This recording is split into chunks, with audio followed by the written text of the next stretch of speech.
Hello students, standard 10th में Gujarat board में जैसे हम सबको पता है प्रयोजनमूलक हिंदी जो टॉपिक आ रहे हैं उसके 8, उसमें से आज हम एक टॉपिक आकाशवाणी उसके बारे में मैं आपको थोड़ी सी माहिती सूचित करना चाहती हूँ। और इसमें हम लोग देखेंगे कि उसका आविष्कार किसने किया था, कब किया था।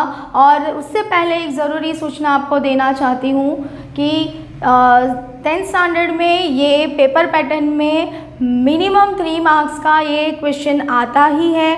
और प्रयोजनमूलक के ये जो टॉपिक है वो आपको बहुत ज़्यादा हेल्पफुल करेंगे आपके मार्क्स स्कोर करने में। तो जिस कारण मैं आपको आज जो ये टॉपिक बताना चाहती हूँ वो आशा रखती हूँ कि आप सबको वो आगे चलकर उपयोगी हो।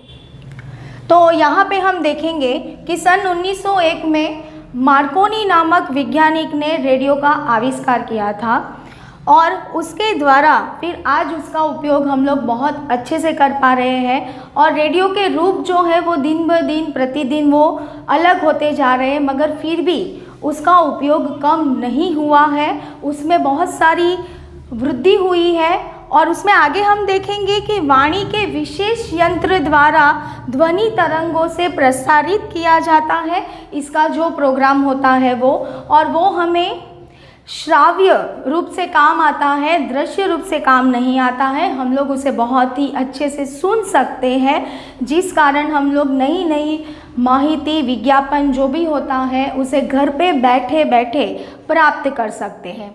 आगे अगर मैं आपको बताऊं तो all India radio, BBC London जैसी संस्थाएं समाचार, जलवायु तथा कार्यक्रम आदि प्रसारित करती है।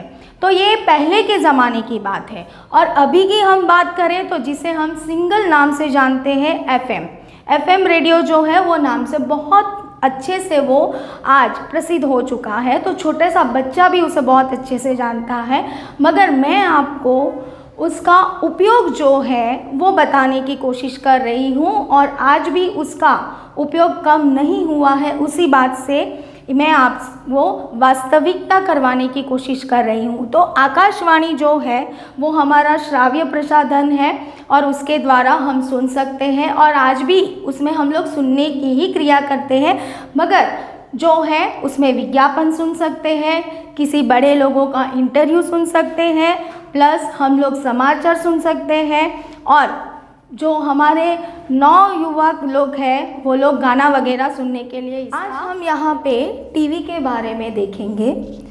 सन 1926 में J.L. बेड के द्वारा इसका आविष्कार हुआ था, वो हम सबको पता ही है।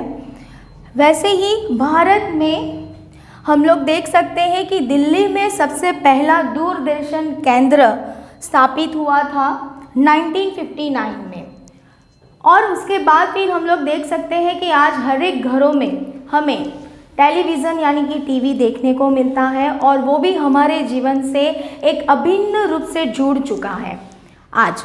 और उस पर हम देश और दुनिया की सारी खबरें मिल सकती है हमें घर पे बैठे बैठे कि दुनिया में क्या हो रहा है, कौन से कोने में किस तरीके से सब लोग किस चीज़ का सामना कर रहे हैं, वो सारी चीज़ें हमें बहुत ही अच्छे से देखने को और सुनने को मिलती है। और इस क्रिया को हम लोग दृश्य और श्राव्य क्रिया कहते हैं, जो देखने और सुनने का दोनों कार्य हमें मिलता है ये यंत्र के द्वारा।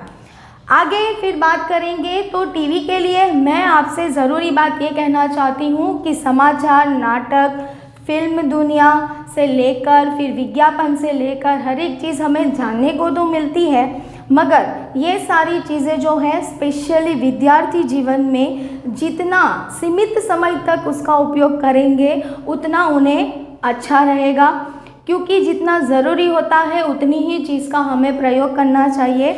ये बात सबसे ज़्यादा और ज़रूरी सबको जाननी है। और विद्यार्थी जीवन में आप लोग जितना उसका उपयोग कम करोगे उतना अच्छा है, मगर जानकारी के लिए भी हम इससे अलग नहीं हो सकते हैं, जिस कारण टीवी भी हमें उतना ही ज़रूरी है, मगर समाचार और वो सारी बातों की जानकारी के लिए।